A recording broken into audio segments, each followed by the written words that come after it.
Alright, and that is it. It's particularly tricky going from 7 to 8, especially going back.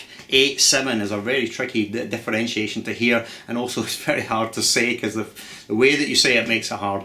Alright, but if you can do this exercise and you can actually hear these subdivisions and you can keep the pulse just completely secure and internal all the time, it means that not only do you have a good internal sense of pulse, you can really hear how all these things sound. And of course the next stage then is to apply all this stuff on the guitar, which would be absolutely magnificent. Right, well that does it for today's lesson. I know it's a bit insane and a little bit away from what you're not used to seeing from me, but it's a very interesting subject and it really does help improve all sorts of things in your playing, your sense of time, your phrasing when you improvise. It's a ton of things. Right, well that'll do it. I'll see you next week for another lesson. Till then, Round Shape Parker signing off. Don't forget the website. Farewell.